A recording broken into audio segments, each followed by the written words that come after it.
welcome to the Feast Life. I'm your host, Julie Ross, and today I have a special bonus episode for you. This is a clip from the recent goal setting class that I did. If you would like to purchase the whole goal setting class, which is over 3 hours of amazing content to help you reflect on the past year, to create a vision and a dream of what's possible for your future, and then to create actual goals and a plan to make that dream possible, you can still get access to the replays from this class by purchasing the Feast Life Planner. And so we'll have a link to that in the show notes. And once you purchase the planner, it has your goal setting pages in it, and you will get a link to the replays from this goal setting class. So I hope you enjoy just this little clip, and it will help you as you plan and prepare for 2024.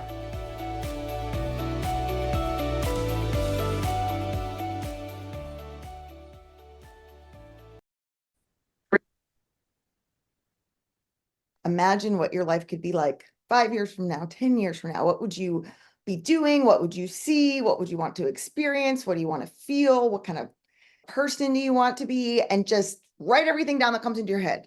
Don't censor it. Don't go, oh, well, that's not realistic, or oh, that can never happen. Just allow yourself to feel like a little kid and daydream and play and have fun with what could be possible. And sometimes it's going through that process that reveals a lot about ourselves. And I just encourage you to find some time today just to kind of write it out, because in our head, sometimes we can think about things on repeat, but when we see it on paper, it can be like really clarifying. Like yesterday, when we did that wheel of life and just seeing like the different areas of our lives visually, you're like, oh, wow, okay, I need to work on that. Or, oh, that's going to be a goal for this coming year. That's something I really want to improve on. But when you're just thinking about it in your head, sometimes it feels very nebulous. But when you see it on paper, like, oh, okay. So writing things on paper about like your dreams and your goals is so, so important. So I did this exercise about 5 years ago. Yeah, no, 4 years ago. 4 years ago. It was in 2019. And it was the end of 2019. And just allowed myself to dream and play and imagine what was possible. It felt terrifying at the time because I didn't know really what was going to happen in my life. It was a really stressful, challenging time. And so even just to write something down felt scary. It felt safer to think about it and keep it in my own head, but even putting it on paper kind of felt scary too. Like, oh, now this is like real. I'm writing it down. And so that's why I think the writing it down process is so helpful too. So I encourage you to find some time to do that. We wrote down, our kind of our 5-year, 10-year kind of goals, like long-term. And at the time, those felt so impossible to me, so scary and terrifying. But I wrote them down. And what I do is every morning I write down 5 things I'm grateful for, and I write down my goals. And I have been doing that for 4 years now. Not every day. I'm human, right? But I keep a journal next to my coffee pot. So while my coffee's brewing, I can do that in like less than 5 minutes every day. And as I was planning to come talk to you today, I looked back through all these goals that I've written for the past 4 years, and most of them are still the same. I'm still writing the same thing. Like in 5 years, I want to be here, but now it's 4 years in, right? And what was so incredible was to see the progress and the way that I'm so much closer to that goal.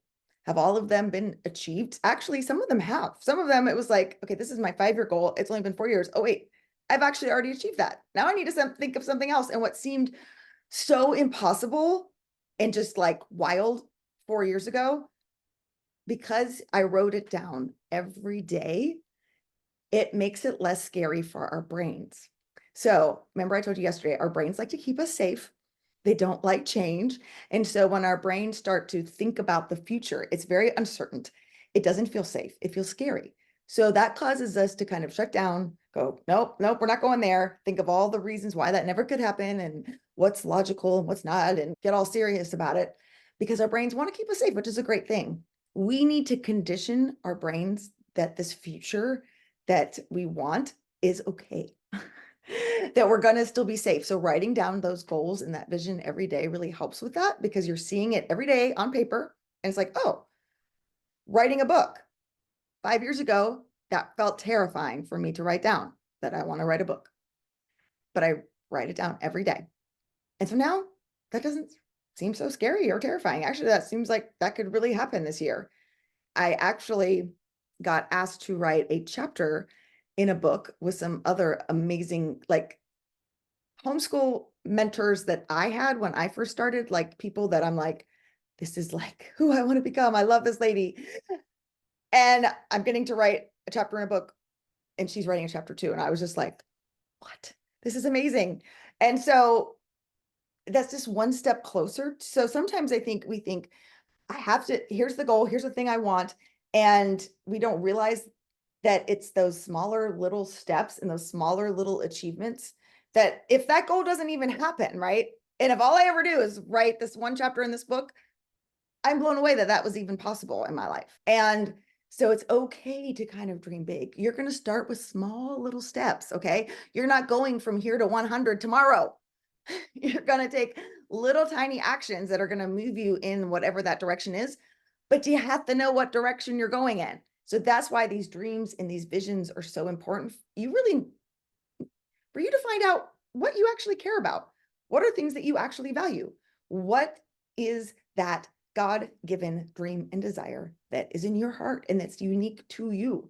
And then you know where you're going. You can follow that path to it. It's not, you're not going to arrive tomorrow. And just so you know, God's not going to give you like a turn-by-turn playbook of how it's all going to play out. So you're going to have to take steps of faith, turn on to dark streets where you have no idea where this road is going to end, but you feel like that's the road God's telling you to go on today, and you're going to go in faith. And then that path, that road might lead to something totally else that you had no idea about. Don't let it feel scary. You don't have to get to all those things today. I just wanted to share with you a few things that I wrote down like 5 years ago when I first did this exercise for the first time that have actually happened in the past 4 years. So I told you about like my health journey and my weight loss journey yesterday. One of the goals was to run a half marathon. I did that. I don't know if I'll ever do it again, but I learned a lot about myself during that process. One of my goals was about having my own podcast. So I had been hosting the Charlotte Mason show, which wasn't mine. They just asked me to come on and lead the episodes, but I really wanted to have my own. And so that goal actually happened this year, which was very, very exciting. The Feast Life is my own show, my own desire. I want to talk about the things I want to talk about, and it's so fun just to play with that. I had a speaking goal for like the size of an audience that I wanted to have. I still have a bigger long-term goal for that of some place that I want to go, but I'm not gonna share that. But traveling the world was one of my big long-term 5-year goals. And I've been able to go 2 big international trips in the past 4 years, which is so exciting. One of my other goals was to buy a rental property downtown so my college girls could live there, and that would save on the rent that I was paying, but also be an investment. I wanted to invest in real estate. That was one of my goals. So that's happened. One of my goals was to help pay for my kids' college. When I wrote that goal 4 years ago, that felt terrifying. I had 2 girls that were about to start college. As a single parent, I was like, I have no idea how I'm going to afford for them to go to college, but I want to. That's a goal. That's important to me. I want to invest in their education. Obviously, I've been investing in their education for 18 years. And so why stop now, right? Like I want them to go to college. I want to have this property. I don't know where the money's going to come from, but I trust that God's going to do it. And my one daughter graduated in May, and I have another daughter who's going to be a senior. And every time when that tuition bill comes due, and I'm like God has just provided, and it's been so amazing. And it's so fun to see these goals and then realize sometimes I don't need to figure out how it's all going to happen. Sometimes my plans, I can make the best laid plans and then they can get all whatevered up, right? And then I can get so discouraged. And I just have to trust like the goal and the thing that this is super important to me. And I don't always have to figure out the how. I can rest and trust in faith and just keep taking the next right action, just keep taking steps of faith and trust that God is going to work some of these things out in ways I never could have imagined. One of my other goals, 4 years ago, I wrote down I wanted to become a life coach. And I graduated from life coach school last summer, and that was super exciting. I wanted to add more fun into my life. So one of the things my counselor asked me about 5 years ago was, what do you like to do for fun? I mean, I read books sometimes, and I like to walk around my neighborhood. And she's like, That's great. Those are good things. You didn't seem real excited when you just mentioned that to me. So I want you to think of something that you think is so fun. Your whole being lights up when you talk about it. And it took me a while because honestly, I could not think of what I thought was fun. One of the things I had to do was she encouraged me to look back like we did yesterday in that rear view mirror, but I was looking way back. Okay, as a little kid, what did I like to do? What did I think was fun? And I've always loved music. I used to listen to Madonna and the radio and all that stuff all the time growing up. I mean, I always had music on constantly my whole life. And so I was like, I think it would be really fun to go to concerts. I like the atmosphere. I love music. It'd be so fun. And so I just started doing that. I just made a commitment. Like, I'm just going to try it, see if I like it. And now I'm like, oh, what's the next concert? What's the next thing? I love doing that so much. And so our first question for today that I'm going to give you a minute to think through. I want you to list 5 things that you would like to try that you think might be fun. Doesn't have to be something you're good at. It doesn't have to be something you know how to do. It could be, I want to learn to fly to Mars. I mean, go big here, people. I want to learn to like scuba dive, whatever. Anything. See, that doesn't sound fun to me. That sounds absolutely terrifying. I am like claustrophobic. So the thought of scuba diving is terrifying to me. But for you, that might sound super fun. So again, this is all going to be different here. And I'll explain why we're doing it in a second, but I don't want you to overthink it. And if you can't think of something that might sound fun to you, I want you to think back of when you were younger. What were some of the fun things that you loved to do that could possibly be something you might even just want to look into? Oh, like when I was a little kid, I always wanted to learn how to do blah, blah, blah. All right, so I'm going to give you a minute. This is going to be real fast because we just need 5 things. All right, go. Write down 5 things you think would be fun. Good. Playing guitar. I'm going to talk about that in a second. Backpacking, Europe. Yeah. Horseback riding. Love it. Sledding. Yes. Sledding is actually super fun. Hiking. Good. Camping. Oh, I have a funny story about that, Katie. Knitting class. Yes. Hiking a different national park each year. Absolutely. And then when you're done with that, you could do like the Canadian national parks because those look gorgeous. Learning to play drums, Marcy. Yeah, girl, I love that. That is so fun. Learning a new instrument. Yes. Learning to make sourdough. Wow. Go, Stephanie. That's always intimidates me. Okay, these are great. Okay. Who thought it was fun to read other people's? I always love seeing other people's things. Good. It intimidates you too, Stephanie. You're going to try it. I love that. That's what's really fun. That really grows and stretches you when you want to learn something that actually, like scuba diving, like for me, that's terrifying and improve with that. All right, so here's some of the things I've tried in the past 4 years since I first did this experiment. So we had to think long term, and we came up with some 5 and 10-year goals that I wrote down. And like I say, I write those every day. And a lot of those have actually happened and come true that I mentioned to you. But then we also had to write down like things we thought were fun and just try them. Katie, you mentioned camping. I had never been camping before. Well, a couple times in college, but that doesn't really count. I had never taken my children camping. So I've decided I'm going to take my children camping. I read blogs. I bought all this camping gear. We went camping. We had a rainstorm in the middle of the night and I couldn't figure out how to put the tent fly up. So we all got soaked and then our tent got attacked by raccoons because none of those camping blogs mentioned that you should lock your food up at night. Don't keep it in the tent, just FYI, in case you don't know this, because then raccoons will try to come and get it and attack your tent and your kids will scream and nobody will sleep. And that's not fun. So you know what? I tried it and I learned some things and I'm probably not going to try it again. So that sounded really fun. And I realized I didn't actually think it was fun when I was doing it, but it was a great experience. We all laugh about it now. It's a great memory, right? Or maybe I'll camp in a cabin. I might try it again someday. Anyway, my point being, you don't have to know how to do it. And you might find when you actually do it that you don't actually like it, but you will not know unless you actually try it. Here's another thing I tried. I tried skiing.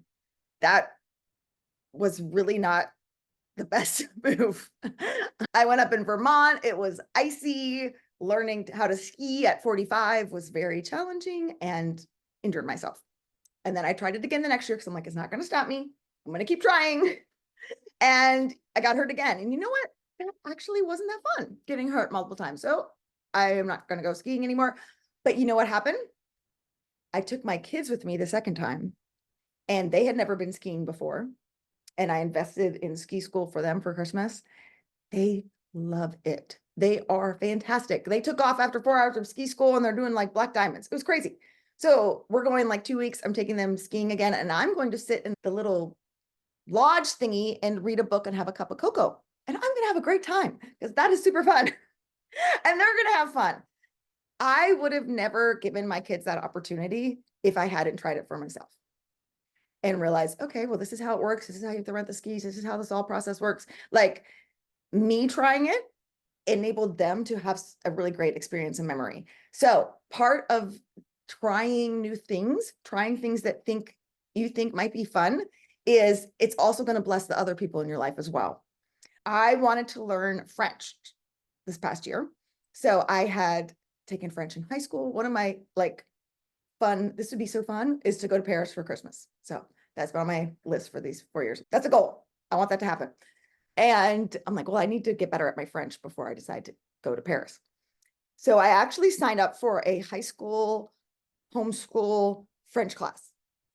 And I did it for a couple months, and I realized it was very like beginner, and I actually remembered more than I thought I had. So I needed something a little bit more advanced. Plus, I kind of felt like Adam Sandler in that movie, Billy Madison. And I'm like, I'm really awkward being in this class with a bunch of 14-year-olds. So yes, I learned that was not the way that I wanted to learn French. I learned that I actually did know more. So I probably need to find like a more advanced class. And I didn't make it to Paris this summer, but I did go to Quebec, and I did get to practice my French at Starbucks, which was very fun because the girl at Starbucks did not speak any English, and you needed a key in order to use the bathroom. So that was really fun. And I was like, oh, I can actually have a conversation. She actually understood what I was saying. This is amazing. And so that gives me motivation to want to keep going. Again, I'm trying to just show you all examples of this to inspire you that it's okay to try something, to have a goal. You don't know necessarily the how. Like, I want to learn French. So I tried this one thing. The one thing really wasn't a good fit.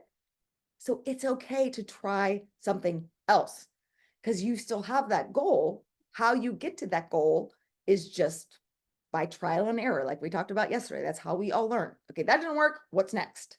And move on. Whereas most of us, though, we say, oh, that didn't work. I'm never going to be able to learn this. Like, I could have just said, I'm never going to be able to learn French. This isn't going to work. I don't know how else I'm going to learn. So I'm just going to give up on that whole dream of going to Paris. Well, no, right? That's no fun. How else could I learn it? What could be different? I can't make it to Paris this summer. Where else could I go and practice French? Oh, Quebec, Canada. That's closer. Like, there's always different ways that you can get to what it is you want. But if you don't know what you want, then you're definitely not going to be able to get there. That's why we're doing some of this vision exercises. Okay, one of the other things I tried this year was pickleball. Do we have any pickleball players? Anybody? Okay, good. I'm glad I'm not the only one. Signed up for pickleball. Sounded really fun. But I forgot that I actually was not blessed with hand-eye coordination. So the pickleball comes at me and I hit it. And I think I'm going to knock it out the park, and my paddle just goes right over the ball. But I took pickleball classes, and I'm not giving up on it. I'm still going to keep trying. I brought my 13-year-old son with me for pickleball classes, and he's awesome. He's like athlete, boy, and just like, and he loves it. And it's so great because it's something that we get to do together. And even though I don't know what I'm doing yet, it's that experience that's just been really, really cool. Who knows? I don't see myself going on pickleball pro tour. Okay. Like, that isn't going to happen. My goal is just to be like an old person who just goes to the Y and bounces the pickleball back and forth. And that's exercise. That's my goal. Right. And so I'm still working towards that goal. I haven't got it yet, but I'm not going to give up on that yet. And in 2024, the new thing that I'm going to try that sounds fun is ballet. So I signed up for adult ballet classes at the place where my daughter takes ballet.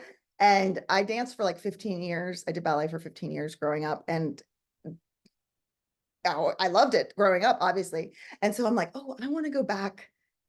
I loved that. That was a great memory. I want to see if I would still think it was fun now. Is it going to be hard? I'm sure. Am I going to hurt muscles? Probably. But again, it's this trying. Yes, my goal is that when I'm an old lady, I'm going to teach like old lady dance classes somewhere. So taking ballet right now is one step to that long-term goal. So I know I told you yesterday to think of 5-year goals, 10-year goals. And so I did that with a 10-year goal, realizing that 10 years from now, all my kids will be out of the house. How crazy is that? And I'll probably have grandkids.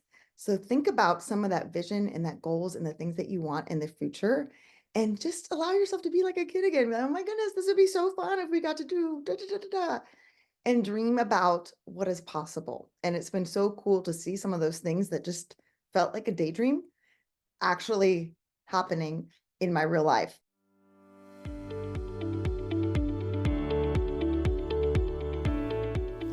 Thank you so much for listening to today's episode of the Feast Life podcast. Until next time, remember, life is a feast. Let's savor it. And if today's episode was helpful for you, you might be interested in joining a coaching course that I'm starting at the end of January called the Confident Homeschool Mom. In order to find out more about that, go to thefeastlife.me/join. Again, in order to find out more about my coaching course, The Confident Homeschool Mom, go to thefeastlife.me/join.